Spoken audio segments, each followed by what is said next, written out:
Hey guys, before we start, as always, I will leave timestamps in this video for ease of viewing. And as always, if you find any of this information helpful or useful, please consider subscribing to my channel or checking out some of my other Diablo guides. I will leave links to them in the description. Now, if you're watching this video, I'm guessing you already know what an insight is. However, for the benefit of those who don't, an insight is a very easy to make runeword which gives an aura of meditation, which can range between level 12 and level 17. This also stacks with your merc's aura at the same time. This aura increases your mana regeneration by a huge amount, and depending on your build, it usually means that you will never run out of mana. I mean, ever. In this video, I will show you the best way to get your hands on one of these. However, first, let's see one in action. Now, watch my mana pool while I'm teleporting around.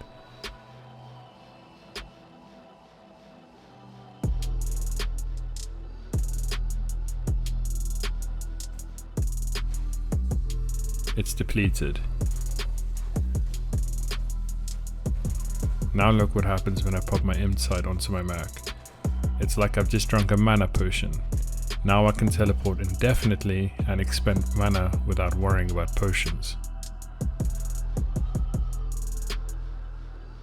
My mana regen is insane and my mana just won't go down.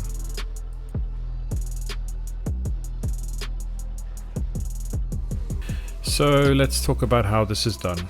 Firstly, it should be noted that the runeword insight can only be placed into polearms or staves, and please do not make the common error of mixing up a spear with a polearm. So where do we find our runeword bases? As always, in cow levels. Now there are two routes you can take while trying to get your hands on this runeword base inside a cow level.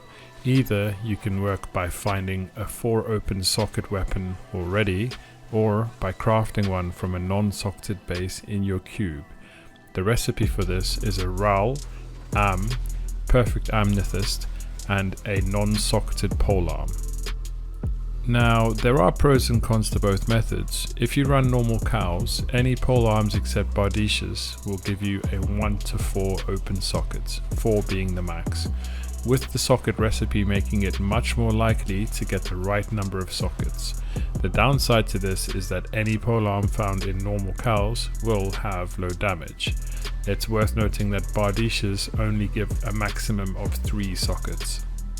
Alternatively, you can spend time farming for a good base in hell cows.